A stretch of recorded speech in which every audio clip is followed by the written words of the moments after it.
Good morning students. कल हमने पढ़ा था description of different forms IPR और ट्रिप्स एग्रीमेंट के बारे में। आज हमारा टॉपिक है भारत में जो आईपीआर है उसके विभिन्न रूपों से संबंधित विधान या कानून तथा उनके अधीन संरक्षण का समय काल। जो हमने 9.9 कैटेगरीज पढ़ी थी, जिसके अंदर हम अपना पेटेंट या कोई भी राइट है वो कंजर्व करते हैं, तो वो किस एक्ट के तहत और कितने टाइम पीरियड के लिए लागू होगा। तो पहला है पेटेंट। पेटेंट जो एक्ट है वो 1970 से शुरू हुआ था और इसके कई संशोधन है, यानी कि उसमें क्या हो जाते रहते हैं, ड्यू कोर्स ऑफ टाइम उसमें चेंजेस होते रहते हैं। तो शुरू में ये जो टाइम पीरियड है ये 20 वर्ष है, जिसको एज पर रूल्स इंक्रीज किया जा सकता है। देन डिजाइन एक्ट है वो 1911 में शुरू हुआ था।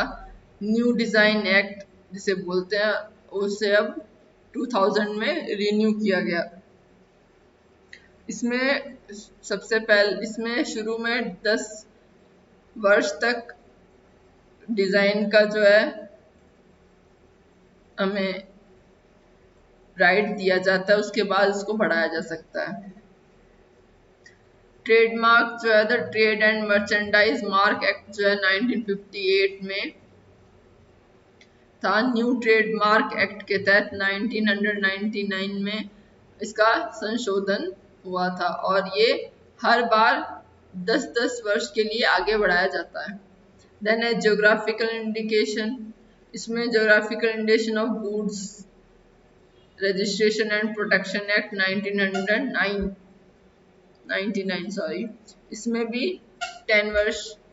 10 वर्ष के लिए आपका टाइम पीरियड है। देन कॉपीराइट एक्ट है 1957। इसमें क्या आता है, लेखक का जो जीवन काल तथा कलात्मक साहित्य, ड्रामेटिक अथवा गायन संबंधी जो मूल कार्य है उसके लिए 60 वर्षों तक कॉपीराइट दिया जाता है और ये मोस्टली डिपेंड करता है एज ऑफ राइटर पे।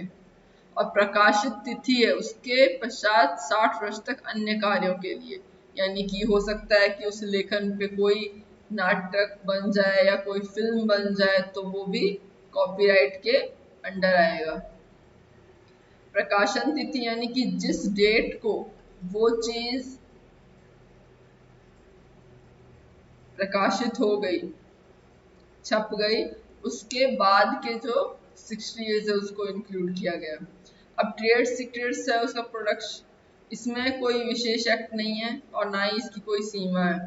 देन इंटीग्रेटेड सर्किट जो है semiconductor integrated circuit layout design act है 2000 का, वो 10 ईयर्स के लिए आपको दिया गया है। उसके बाद आता है प्लांट वेराइटीज, ये आपको जरूर याद रखना है। पीपीवी एंड एफआर एक्ट जो है 2001, इसमें ट्रीज और वाइन्स के लिए 18 वर्ष तक और एक्सटेंट वेराइटीज के लिए जो है आपको अलग टाइम पीरियड दिया गया है और वो टाइम पीरियड आपका है 15 साल का, यानी कि जो एक्सटेंट वेराइटीज है उनके लिए 15 साल का है। देन है problems related to providing protection to IPR, यानी कि ऐसी कौन सी प्रॉब्लम्स हैं जो आईपीआर को प्रोटेक्शन करवाने से संबंधित है। तो देश में इस समय भी ऐसे क्षेत्र हैं जहां अनुसंधान कार्य की अधिक आवश्यकता है तथा महत्व है और वहां के व्यक्ति अज्ञानता के कारण आईपीआर के नियमों का लाभ नहीं ले पा रहे हैं, इसलिए शासन की ओर से जो ज्ञान का विस्तार है वो होना आवश्यक है। यानी कि कुछ ऐसे जो देश है, जो पिछड़े जो वर्ग होते हैं या पिछड़े जो क्षेत्र होते हैं जहाँ पे इन रूल्स के बारे में या इन प्रॉफिट्स के बारे में पता नहीं है, तो ये सरकार का कार्य होता है कि वो जाके वहाँ पे इलेबोरेशन करे, वहाँ के लोगों को जागृत करे कि वो भी आईपीआर के तहत अपना राइट है या इकोनॉमिक गेन है वो ले सकते हैं। देशों में आईपीआर के उल्लंघन यानी कि उनका इन्फ्रिजमेंट होना से संबंधित मामले वो लगातार बढ़ते जा रहे हैं और जिसका जो निस्तारण है, जिनका यानी कि जो न्यायपालिका से संबंधित योग्य तथा कुशल व्यक्तियों की कमी और उसकी पूर्ति होना आवश्यक है। यानी कि क्योंकि कोई भी अगर नॉवल चीज क्रिएट हो रही है तो उसको फायदे लेने के लिए हर कोई तैयार रहेगा। तो जो जो मूल क्रिएटर है, जो मूल आवश्यक जो इनोवेशन करता है, उसको अगर रूल पता होंगे या फिर जो जुडिशरी है उसको हेल्प करनी चाहिए कि अगर किसी के अधिकारों का उल्लंघन हो रहा है, इन्फ्रिंजमेंट हो रहा है, तो वो एक ऐसे कुशल व्यक्तियों को, संबंधित योग्य व्यक्तियों को नियुक्त करे ताकि वो उन न्यू क्रिएटर्स का की हेल्प करें और जो ऐसे व्यक्ति हैं जो कि उस लाभ के अधिकारी नहीं है उनको आवश्यक दंड प्रदान करें। अब है beginning of production of IPR in India कि इंडिया में सबसे पहले इन प्रोडक्शन का शुरुआत जो है वो कैसे हुई और कब हुई। बौद्धिक संपत्ति है वो नियम है वो धीरे धीरे सदियों से विकसित किए जा रहे हैं, लेकिन जो शब्द बौद्धिक संपत्ति है उसका विस्तार और उपयोग है वो नियमित रूप से 19वीं शताब्दी में आरंभ हुआ, तब 20वीं शताब्दी के अंत तक संसार में व्यापक धारण कर चुका था, जो अभी विस्तार की ओर अग्रसर है। यानी कि इन्वेंशंस तो पहले भी बहुत होती थी, लेकिन जो रजिस्ट्रेशन है वो 19th सेंचुरी में शुरू हुआ और अभी 20th सेंचुरी के एंड तक वो क्या है पूरे विश्व में फैल चुका है और अभी इसकी क्या हो रही है, इसका डेवलपमेंट ही हो रहा है और वो आगे की ओर बढ़ रहा है। तो 1856 फरवरी 28 में exclusive privilege for the encouragement of invention of new manufacture, सबसे पहले भारत सरकार ने ये कानून की घोषणा की थी और इस घोषणा के जो उद्देश्य था वो था कि जो नए निर्माणकर्ता है उनको आविष्कारों के प्रति क्या किया जाए, उत्साहित किया जाए। और एक प्रकार से ये सर्वप्रथम एक तरीके से पेटेंट का रूप था और इसके कानून के अंतर्गत सर्वप्रथम एक civil engineer George Alfred Penning ने मार्च 3, 1856 को अपने एक आविष्कार एंड एफिशिएंट पंखा पुलिंग मशीन के प्रकार के लिए अधिकार की मांग की थी और जो कि स्वीकार कर ली गई थी और यही भारत का सर्वप्रथम बौद्धिक संपदा संरक्षण अधिकार था। तो ये आपका एक 2 नंबर में आ सकता है कि कौन सा ऐसा पहला अधिकार था और कब वो प्रोवाइड किया गया था थ्रू इंडियन गवर्नमेंट।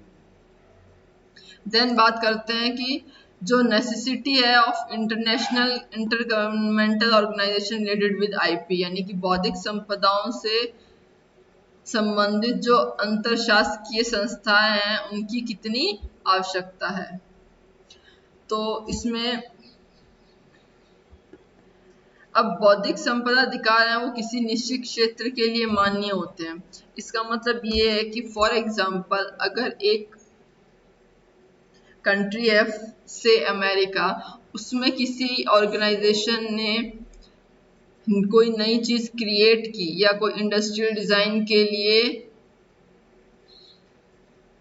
अधिकार मांगे, तो वो अधिकार हैं वो दूसरी कंट्रीज में अदर देन अमेरिका लागू नहीं होंगे। तो ये अधिकार केवल उसी देश या क्षेत्र के लिए मान्य होते हैं और लागू होते हैं जहां पे इन देशों और कानून को के अधीन उनको मान्यता दी गई है। लेकिन जो परस्पर संबंधित देशों के संसार में, यानी कि ऐसे मस्तिष्क में उत्पन्न विचार या कार्य तथा अन्वेषणीय जो भी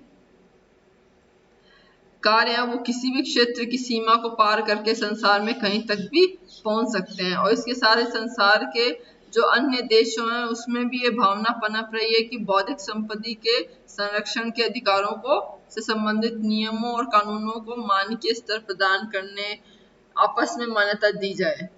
यानी कि अगर एक फॉर एग्जाम्पल अमेरिका में हमने कहा कि वो जो रूल्स हैं वो सिर्फ अमेरिका में ही लागू होंगे, वो तो अन्य देशों में लागू नहीं होंगे, तो इससे ये एक ड्रॉबैक है कि जो बाकी के जो देश हैं वो उस टेक्निक का फायदा नहीं ले पाएंगे, या फिर वो दूसरी कंट्रीज में जाके अपनी इन्वेंशन को और डेवलप नहीं कर पाएंगे। तो इसके चलते एक संघ की स्थापना होती है, एक यूनियन बना, जिसमें कुछ देश जो हैं वो मिलकर सदस्य बनते हैं उस यूनियन के, और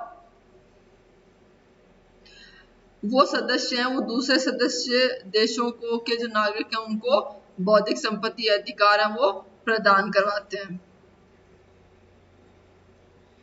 जैसे हम अपने देश के नागरिकों को प्रदान करते हैं, ठीक वैसे ही। तो इसके अलावा किसी एक संघ के सभी देश मिलकर कुछ कॉमन मानक या परंपरा है या नियम है उनका पालन करते हैं। और ये जो यूनियन है ये अंतरशासकीय संस्था है, यानी कि इस पे एक कंट्री का स्वामित्व नहीं होता, एक कंट्री इसको नहीं चलाती है, जबकि वेरियस टाइप्स ऑफ कंट्रीज जो हैं उनके जो सदस्य हैं, जो चुने गए सदस्य हैं वो यूनियन के मेंबर्स होते हैं। वो वही उन्हें पावर मिलती है कि वो उन संबंधित देशों की जो प्रॉब्लम्स हैं related to intellectual property rights उसको सॉल्व कर सके। और जो आईपीआर से संबंधित जो राष्ट्रीय कानून हैं वो बनते हैं, और आईपीआर से संबंधित क्षेत्रीय और अंतर्राष्ट्रीय दोनों प्रकार के जो समझौते हैं यानी कि जो ट्रीटीज है उन पे साइन हस्ताक्षर करके वो है वो उस टीम का मेंबर बन जाता है। अब राज्यों द्वारा आईपीआर से संबंधित समझौतों के द्वारा कानून बनाना या उनमें भागीदारी लेने के कारण जो है वो कौन कौन से हैं। पहला है ऐसे अधिकार प्राप्त करने वाले क्रिएटर्स को शासकीय मान्यता प्रदान करना। देन है इन सृजनकर्ताओं के प्रयत्नों को प्रोत्साहन करना जिसमें वे इन सृजनों में रुचि लेते रहे। सेम पॉइंट्स हैं जो कि हमने पहले पढ़े थे। और इन सृजनों से प्राप्त जो बहुमूल्य सूचना है उनको इकट्ठा करके भविष्य में उपयोग के लिए सुरक्षित रखना, क्योंकि अगर इंफॉर्मेशन है वो उपयोगी तभी होगी जब उसको हम क्या कर पाएंगे, यूज कर पाएंगे फॉर द फ्यूचर डेवलपमेंट। इसी प्रकार समझौतों द्वारा प्राप्त संरक्षण की सहायता का जो उपयोग है वो प्राप्त करके राष्ट्रीय तथा अंतर्राष्ट्रीय स्तर पर आर्थिक तथा सांस्कृतिक स्थिति का स्तर ऊंचा करना। जैसे अगर इंडिया है तो इंडिया की जो अपनी जो संस्कृति है जो कि कई साल पुरानी संस्कृति है वो अभी कई देशों में उसका पालन हुआ दिख रहा है। वो क्यों हुआ, वो हुआ due to IPR protection act. और वो इसलिए हुआ क्योंकि एक देश है उसकी संस्कृति जितनी फैलेगी वो ज्यादा उतनी क्या होगी, उसका जो स्तर है वो उतना ही ऊंचा होगा। तो इसमें एक कन्वेंशन हुआ था। संधियों के नाम अधिकतर उस स्थान पे रखे जाते हैं जहां से वो संधियां सबसे पहले अपनाई गई होती हैं, जैसे बर्न यूनियन, पेरिस यूनियन आदि। तो अब इसमें जो पहला समझौता है वो है वाइपो समझौता या वाइपो ट्रीटी। वाइपो यानी कि world intellectual property organisation convention, ये आपकी फुल फॉर्म भी आ सकती है, WTO, वाइपो, ट्रिप्स, इनकी फुल फॉर्म आपको याद रखनी है।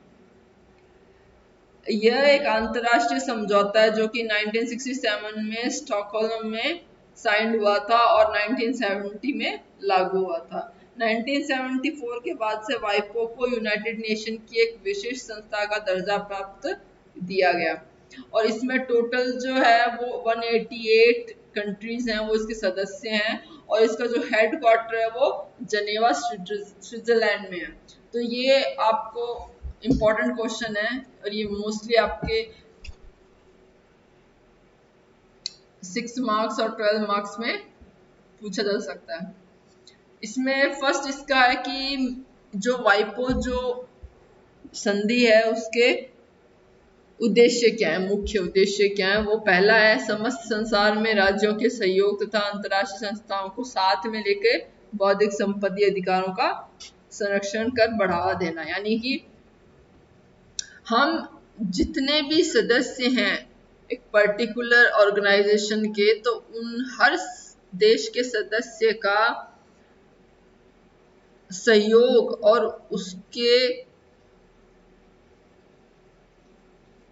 पॉइंट ऑफ व्यू को ध्यान में रखते हुए हम क्या करते हैं, अंतर्राष्ट्रीय संस्थाओं को साथ में लाके उन आईपीआर को प्रोटेक्ट करते हैं। सेकंड है वाइपो के संचालन में संधियों द्वारा स्थापित बौद्धिक संपत्ति संघों के बीच प्रशासनिक सहयोग पक्का करना।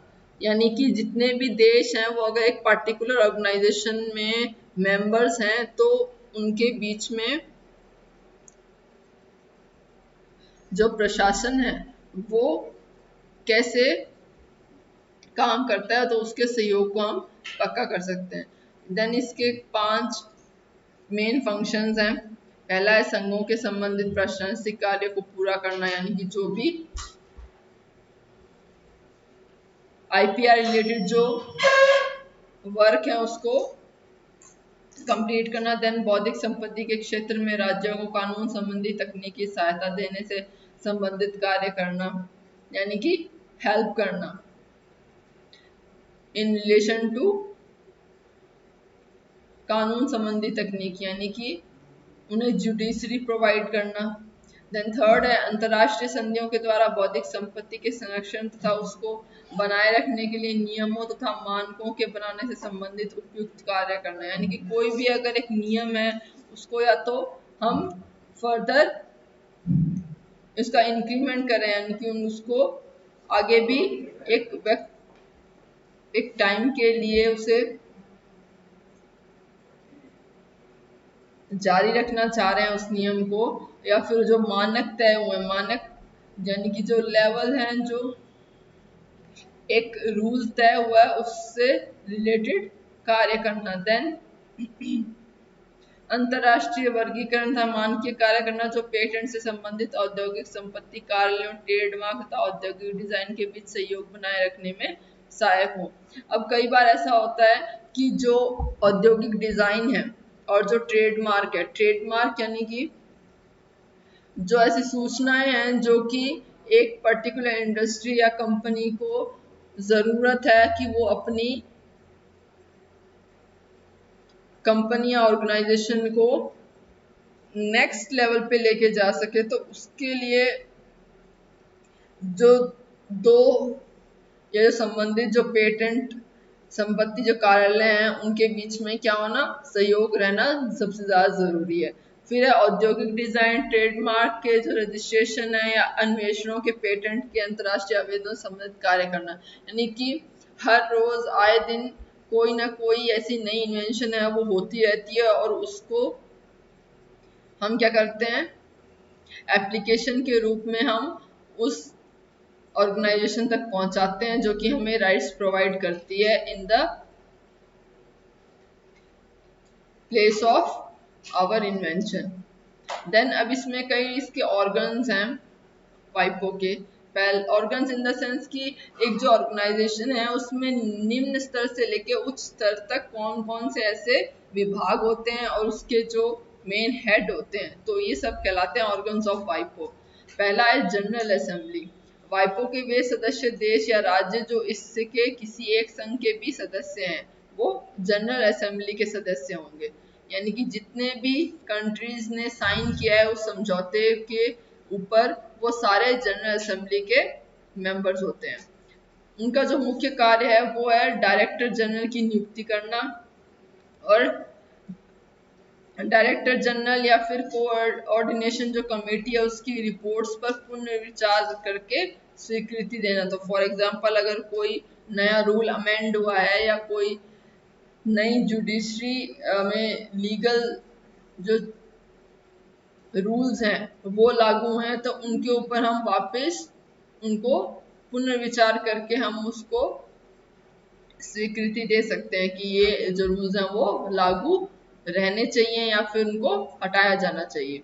देन यूनियन के बजट और संस्थाओं के वित्तीय नियमों को पारित करना, कि कोई भी एक जब हम संरक्षण देते हैं किसी पर्टिकुलर इंडिविजुअल या क्रिएटर या उस कंपनी को जो कि इनोवेशन के लिए अधिकारी है, इनोवेशन के राइट्स के लिए अधिकारी है, तो उनके उसका भी जो एक नियमित इकोनॉमिक जो गेन है जो उनको हम प्रोवाइड करेंगे, तो उसका जो बजट है वो भी जनरल असेंबली तय करती है। देन है वाइपो कॉन्फ्रेंस। वाइपो कन्वेंशन की जो पार्टियां हैं वो इसकी सदस्य होती हैं, और उनका मुख्य कार्य क्या है, जो कानून संबंधी तकनीक मामले हैं उनको निरीक्षण करना या उन पे पुनर्विचार करना। देन भौतिक संपत्ति से संबंधित जो भी व्यापक रुचि के मामले हैं उनकी भी उनका निर्णय लेना भी वाइपो कॉन्फ्रेंस का काम होता है। थर्ड है वाइपो कोऑर्डिनेशन की कमेटी। तो पेरिस यूनियन और बर्ने यूनियन की जो भी एग्जीक्यूटिव कमेटी हैं उनके सदस्यों में से जो चयनित व्यक्ति होते हैं वो किसके सदस्य होंगे, वाइपो कोऑर्डिनेशन कमेटी के। और इनका मुख्य काम होता है प्रशासनिक और आवश्यक वित्तीय कार्यों से संबंधित मामलों पर किसको सलाह देना, जो सबसे पहले हमने पढ़ा था डीजी कॉन्फ्रेंस और जनरल असेंबली के संघों को सलाह देना। फिर जनरल असेंबली और कॉन्फ्रेंस का जो एजेंडा है उसका भी बजट तैयार करना किसका काम होता है, वाइपो कोऑर्डिनेशन कमेटी का। फिर वाइपो कॉपीराइट ट्रीटी जो है WCT, ये 1996 में संधि की गई थी। इंटरनेट और जो अन्य विशेष जो भी डिजिटल हमारी टेक्नोलॉजी है उसका हम यूज किसके अंडर करेंगे, ट्रिप्स एग्रीमेंट के अंडर।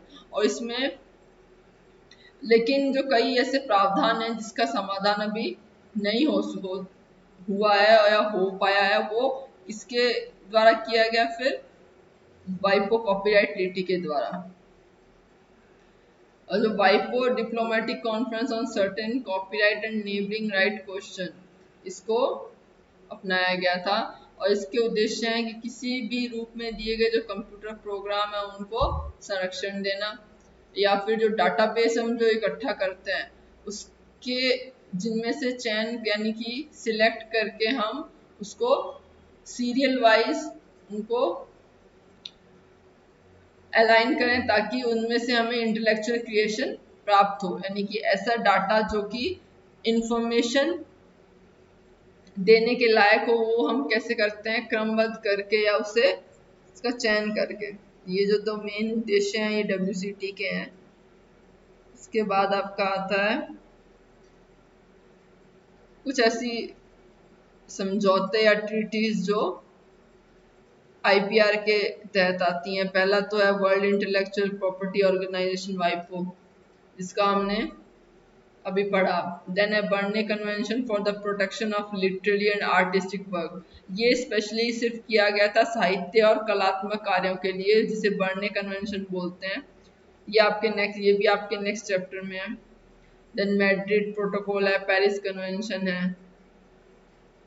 उसके बाद है इंटरनेशनल ट्रेड एसोसिएशन INTA, और ये जो और एसोसिएशन है, संगठन है, ये मोस्टली ट्रेडमार्क के जो स्वामित्व या व्यवसायी व्यक्ति हैं उनको वैश्विक लाभ प्रोवाइड करना है, यानी कि ग्लोबल नॉन प्रॉफिट एक संस्था है। उसके तहत जो 190 कंट्रीज हैं और उन देशों की 6500 कंपनियां और फर्म हैं जो वो इसके सदस्य बन के जुड़े हुए हैं इस एसोसिएशन से। सबसे पहले 1878 में 17 मर्चेंट्स और मैन्युफैक्चरर द्वारा इसका आरंभ हुआ था, और मुख्य कार्यालय इसका न्यूयॉर्क में है। एम है ट्रेडमार्क स्वामियों के अधिकारों का संरक्षण करना और बढ़ावा देना। देन है संरक्षण तथा बढ़ावा देने के लिए जो कानूनी प्रक्रिया उसको सरल बनाना, क्योंकि जब तक कानूनी प्रक्रिया पेचीदी होगी, उसमें रूल्स हैं वो क्लियर नहीं होंगे, तब तक उनको क्रिएटर्स को क्या है, उनका नियमित जो लाभ है वो नहीं मिलेगा। देन है ट्रेडमार्क अधिकारों को बनाए रखने या बढ़ावा देने के लिए आवश्यक प्रयासों को प्रोत्साहित करना। कुछ ऐसे पॉइंट्स हैं जो कि हर ऑर्गेनाइजेशन के एम्स में हम ऐड कर सकते हैं। देन इसके फंक्शन, संबंधित शैक्षणिक सेमिनार कराना। शैक्षणिक सेमिनार यानी कि एजुकेशनल जो सेमिनार होते हैं जो कि एक पर्टिकुलर इन्वेंशन के बारे में हमें बताते हैं, ज्ञान प्राप्त करते हैं। देन है संबंधित शैक्षणिक प्रकाशन उपलब्ध कराना, कि जो सेमिनार है उसको हम एज अ हार्ड कॉपी उसकी अवेलेबल करवाएं। इंटरनेट द्वारा निःशुल्क उपयोगी सामग्री प्रदान करना। शैक्षणिक प्रोग्राम तथा सूचनाएं उपलब्ध कराना। देन वैश्विक रूप से उपयोगी जो कानून साधन है वो भी उपलब्ध कराना। कुछ ऐसे रूल्स होते हैं जो कि ऑल ओवर जो कंट्रीज जो मेंबर हैं उनके अंतर्गत आते हैं, लेकिन कुछ रूल्स ऐसे हैं जो डिपेंड करते हैं countries to countries. For example अगर कोई रूल इंडिया में है तो जरूरी नहीं है कि वो अमेरिका में वो सेम रूल जो है वो लागू होगा in relation to IPR. Then North America free trade agreement जो है वो कनाडा और मेक्सिको द्वारा 1 जनवरी 1994 में प्रभावी हुआ, यानी कि वो चलन में आया तब वो रूल। बाद में उसमें कुछ चेंजेस भी किए गए और ये वहाँ 3 देशों में वहाँ के जो व्यक्तियों के जीविक स्तर में वृद्धि करना और आर्थिक विकास में सहायक करना इसका मुख्य एजेंडा था, जो कि बाद में सिद्ध भी हुआ। देन ये आपका मेन है GATT, general agreement on tariff and trade, यानी कि जो हम एक्सपोर्ट और इंपोर्ट करते हैं और जो व्यापार करते हैं उससे रिलेटेड एक एग्रीमेंट किया गया था 1994 में। और इसमें कई परिवर्तन आए यूएस में बौद्धिक संपदा कानूनों में। उसके बाद है इनोवेशन सेंटर। यदि किसी व्यक्ति ने कोई नई डिस्कवरी की है और उसके लिए जो प्रयोगशाला के कार्य के लिए जो उपयोगी है वो इंटरनेट ने क्या है प्राप्त कर लिया, तो आवश्यक नहीं है कि वह जो अन्वेषण प्रौद्योगिकी है वो उस क्षेत्र में भी सफलतापूर्वक उपयोगी होगा। तो इसी टेक्नोलॉजी को इस रूप में परिवर्तित करने के लिए तो जो अन्वेषण यानी कि जो इनोवेशन है वो क्या होगी, अगर हम उसको मार्केट में लेके जाएंगे तो वो ज्यादा उपयोगी होगी। और वही जो है वो इनोवेशन सेंटर का कार्य है। तो इस कार्य के लिए जो केंद्र को निम्नलिखित प्रकार के कार्य करने तथा सेवाएं प्रदान करनी पड़ती हैं। केंद्र यानी कि जो मेन जो हमारी एक्टिंग गवर्नमेंट है उसको कुछ सहायता प्रदान करनी पड़ती है, जो कि है बौद्धिक संपदा से संबंधित सूचनाएं और सलाह देना और ये ज्ञात करना कि जो अन्वेषण कानूनी आर्थिक और तकनीकी दृष्टि से वो उपयुक्त है या नहीं है। यह भी निश्चित करना कि अन्वेषण व्यापार में पूंजी लगाने यानी कि जो इन्वेस्टर हैं जो पैसा लगाते हैं और जो निर्माताओं को आकर्षित करेगा या नहीं करेगा। फॉर एग्जाम्पल इन्वेस्टर इन्वेस्ट तभी करेगा जहाँ पे हमें एक ऐसी नई ये टेक्निक या कोई नया प्रोडक्ट है वो कितना आगे जाके वर्क करेगा, तो उस पर डिपेंड करता है कि कितनी पूंजी वहां पे लगेगी। देन आपका नेक्स्ट चैप्टर है पेटेंट। पेटेंट को इसको ब्रीफली नहीं पूरा एलैबोरेट करके बताया आपको।